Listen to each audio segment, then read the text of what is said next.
میں آزاد زندگی جینا چاہتا ہوں، سب کے ساتھ بیٹھ کر مل بانٹ کر رہنا چاہتا ہوں، صلح کر لی جائے تو بہتر ہوگا۔ میں نہیں چاہتا، مجھ سے اس طرح پروٹوکولز میں نہیں رہا جاتا، یہ میرا شوق نہیں ہے، میری مجبوری ہے۔ میں چاہتا ہوں کہ میں اپنی فیملی کے ساتھ کہیں باہر بیٹھوں، کھانا کھا سکوں، اپنے بچوں کے مستقبل کے بارے میں سوچ سکوں، اپنے بچوں کو مستقبل میں ان کی زندگیاں داؤ میں نہ لگاؤں۔ یہ الفاظ کہتے کہتے پاکستان کا وہ نوجوان جس کا نام امیر بالاچ تھا، کل رات اس نوجوان کی جان لے لی گئی۔ اب امیر بالاچ ٹرکاں والا کون ہے؟ ان کے والد صاحب جن کو 2010 میں لاہور انٹرنیشنل ایئرپورٹ پر ان کی جان لی گئی، ٹیپو ٹرکاں والا کے نام سے مشہور تھے۔ اور اگر اس سے پیچھے جایا جائے 1994 میں امیر بالاچ کے دادا یعنی کہ ٹیپو ٹرکاں والے کے ابو 1994 میں لاہور میں ان کی جان لی گئی۔ 3 سے 4 نسلیں آج دشمنی کی نظر ایسی ہوئی کہ نسل ختم کر دی گئی۔ اب یہ معاملہ ہے کیا؟ ان کی دشمنی کب شروع ہوئی، کیسے شروع ہوئی، بلا ٹرکاں والا کو کس نے مارا اور ٹیپو ٹرکاں والا کو کس نے مارا؟ اب سوال یہ ہے کہ صلح بھی ہو چکی تھی، ایون کہ لاہور کی ایک بڑی پارٹی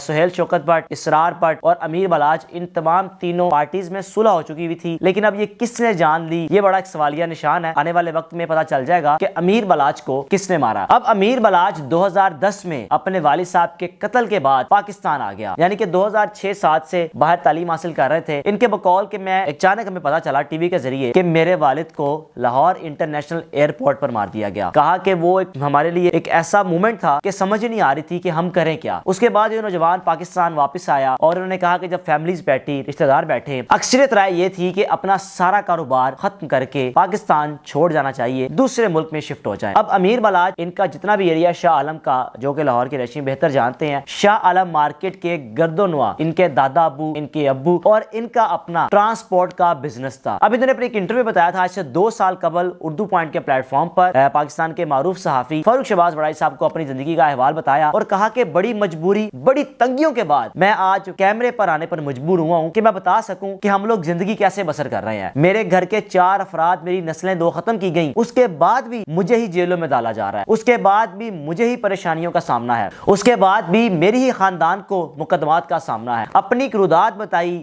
ساری کہانی بتائی کہ کیا کیا گزری۔ بتایا کہ میرے دادا جو کہ 1994 میں ان کا ایک بڑا اثر و رسوخ تھا، ایک اچھی پرسنالٹی تھی، ان کے پاس پیسہ تھا، مال تھا، سب کچھ تھا۔ تو اب کسی بھی علاقے میں کوئی ایسا شخص ہو تو اس کی ایک بڑی ٹھار ہوتی ہے، اس کی بڑی ایک ٹور ہوتی ہے، اس کی بات کو بڑی اہمیت دی جاتی ہے۔ ان کے دادا نے، کچھ لوگ شاہ عالم مارکیٹ کے گرد و نواح نے بتایا کہ وہاں پر کچھ لوگ کسی کے ساتھ زیادتی کر رہے تھے، یعنی کہ کسی کی جگہ پر قبضہ کرنا یا کسی کو تنگ کرنا۔ تو دادا ابو نے صرف اتنا کہا تھا کہ آپ لوگ یہ ایک نام نہ کریں۔ دادا ابو نے کوئی دشمن داری نہیں تھے دادا ابو کی، دادا ابو کوئی بدماش نہیں تھے، صرف کاروباری شخص تھے اور ایک ویل نون پرسنالٹی تھی، جس کی وجہ سے آج بھی ان کے ابو اور امیر بالاچ کی پہچان ہے۔ اپنے دادا کی جان کس طرح گئی بتایا کہ میرے دادا جو کہ صبح فجر کی نماز کے بعد اپنے اس اڈے پر بیٹھے ہوئے تھے، ٹرانسپورٹ کا بزنس تھا، حنیف نامی کسی شخص کا نام لیا کیونکہ ٹاپ 10 کا کوئی گینگ تھا، وہ آیا اور میرے دادا ابو کو مار کر چلا گیا۔ اس کے بعد میرے والد یعنی کہ امیر بالاچ کے ابو پر 3 حملے ہوئے، چوتھے حملے پر ان کی جان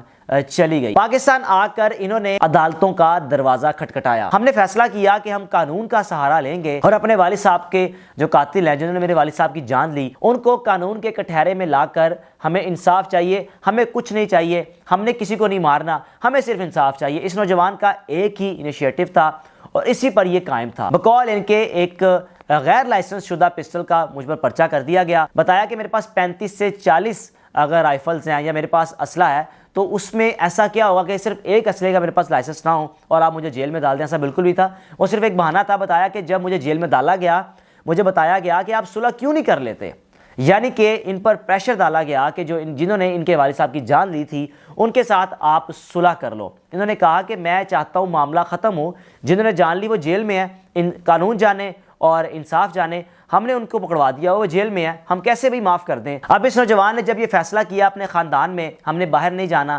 پاکستان میں رہتے ہوئے صلح صفائی کے ساتھ چلنا ہے، کسی بھی قسم کی دشمنی میں آگے نہیں بڑھنا اور سب کے ساتھ مل بیٹھ کر چلنا ہے، تو ان کے خاندان میں ان کو بڑی تنقید کا سامنا کرنا پڑا۔ فاروق شہباز وڑائی صاحب کے انٹرویو میں بتایا کہ میرا خاندان مجھ سے خوش نہیں تھا کہ تم اپنے دادا اور اپنے والد صاحب کے جو قاتل ہیں ان کو کیوں معاف کر رہے ہو۔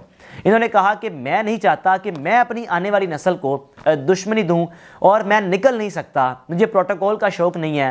لوگوں کو شوق ہوتا ہے، پنجاب میں کلچر ہے، لیکن مجھے کسی قسم کا شوق نہیں ہے، میں ایک آزاد زندگی جینا چاہتا ہوں۔ آج سے چند عرصہ قبل لاہور کی بڑی 3 پارٹیز کے ساتھ ان کی صلح بھی ہو گئی تھی، سہیل شوکت بٹ صاحب، اسرار بٹ صاحب اور جو کہ امیر بلاج صاحب، ان تینوں نے اپنی 25 سالہ جو رنجشیں تھیں ان کو ختم کیا اور بتایا اپنے انٹرویوز میں کہ وہ ہماری غلط فہمیاں تھیں۔ امیر بلاج نے بتایا کہ ہماری جو اصل دشمنی تھی وہ گوگی بٹ اور ایک حنیف نامی شخص کے ساتھ تھی، اسی گینگ کے ساتھ تھی، اور وہی چل رہی ہے۔ ان 3 پارٹیز کے ساتھ ہمارا کسی قسم کا کوئی مسئلہ نہیں تھا، یہ تو میرے والد صاحب کے بڑے اچھے دوست بھی تھے، اب ان سب کے ساتھ ہمارے معاملات کلیئر ہو گئے۔ اب یہ نوجوان پچھلے 10 سال میں جب یہ پاکستان جتنی دیر رہا، اس کو کافی مرتبہ جیل بھی جانا پڑا، اور بتایا کہ ایک مرتبہ ایسا تھا کہ مجھے لگتا تھا کہ آج میں مار دیا جاؤں گا۔ وہ کب؟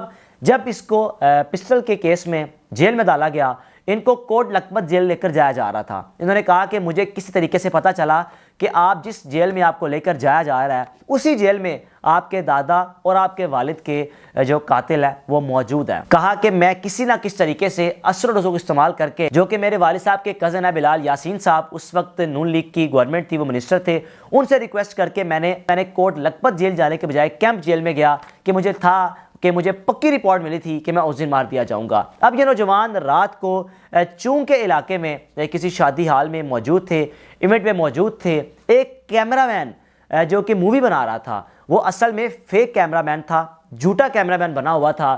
اس کیمرہ مین نے آ کر، جب یہ اپنی گیدرنگ میں بیٹھے ہوئے تھے، 20 سے 25 باڈی گارڈز یہ اپنے ساتھ رکھتے تھے، اس کیمرہ مین نے آ کر اس نوجوان پر گولیوں کی برسات کر دی۔ اور آج اس وقت شاہ عالم کی مارکیٹ میں گردنوں میں واقعی وہ لوگ بھی جو ہلکا سا بھی درد دل اپنے دل میں رکھتے ہیں، جنہوں نے بھی اس نوجوان کے انٹرویو سنے، پڑھا لکھا، ہمدرد، خوبصورت انسان اور سب کو ساتھ لے کر چلنے والا انسان، جو چاہتا تھا کہ میری 3 نسلیں تو ختم کی گئی، میں نہیں چاہتا کہ مجھے بھی مارا جائے یا آنے والی میری نسل بھی دشمنی کا سامنا کرے، ان کی بھی جان جائے۔ اب اس نوجوان کی عمر 32 سال ہے، 2 ان کے بچے ہیں۔ بتایا کہ جب میرے والد کا قتل ہوا تھا تو میں نے اپنی ماں کا وہ حال دیکھا، ہم سب نے اپنی گھر کی خواتین کو دیکھا کہ ہم لوگ، چاہے میں چلا بھی جاؤں تو سب یہ سروائیو کون کرے گا، فیس کون کرے گا، مشکلات کون دیکھے گا، ہماری گھر کی خواتین۔ اس لیے صلح کر لی جائے، معاملات کو رفع دفع کیا جائے۔ اب اس نوجوان سے سوال بھی کیا گیا تھا کہ آپ کے پردادا، آپ کے دادا، آپ کے والد کی جان لی گئی، آپ کو لگتا ہے کہ آپ محفوظ رہیں گے، آپ کی جان نہیں جائے گی؟ انہوں نے کہا کہ مجھے ڈر تو نہیں لگتا، لیکن زندگی موت اللہ تعالیٰ کے ہاتھ میں ہے، لیکن میں نہیں چاہتا کہ میں اپنی اس دشمنی کو آگے بڑھاؤں، صلح صفائی چاہتا ہوں، میں تنگ آ گیا ہوں ان چیزوں سے، میں مجبور ہوں، مجھ پر جھوٹے مقدمات بھی کیے جاتے ہیں۔ اور یہ بھی بتایا کہ آج سے ایک چند عرصہ قبل ایک لسٹ جاری کی گئی لاہور کے بدماشوں کی، قبضہ مافیوں کی، اور حیران ہوا کہ میرا نام اس قبضہ مافیا میں تھا، اس لسٹ میں تھا۔ انہوں نے کہا کہ میں بڑا حیران ہوا، میں چاہتا ہوں اگر لوگ کہتے ہیں کہ میرے والد یا میرے دادا نے زمینوں پہ قبضے کیے ہوں، لوگوں کی جائیداد پر قبضے کیے ہوں، تو آئیں بیٹھیں، 1 انچ بھی ثابت کر دیں تو میں مان جاؤں گا۔ اور کوئی بھی اگر ثابت کر دے کہ میری کسی بھی زمین پر جھوٹا قبضہ ہے، یا کسی غریب کا میں نے حق کھایا ہو، یا میرے دادا نے یا میرے والد نے۔ انہوں نے بتایا کہ ہم ٹرانسپورٹ کا بزنس کرتے ہیں، پاکستان بننے سے پہلے بھی ہمارا ایک جدی پشتی کاروبار ہے اور ٹرانسپورٹ کا ہمارا بزنس ہے، بڑی کثیر تعداد میں، اور 1 کروڑوں اربوں کا ان کا بزنس ہے۔ میں نہیں چاہتا تھا کہ میں اس بزنس کو باہر لے کر جاؤں، پاکستان میرا ملک ہے، میں پاکستان میں رہوں گا، پاکستان میں جیوں گا۔ میں چاہتا ہوں کہ وہ وقت آئے کہ میں کہیں کھانا بیٹھ کے کھا سکوں، میرے بچے اسکول جا سکیں۔ اپنے اس انٹرویو میں سارا احوال بتایا تھا۔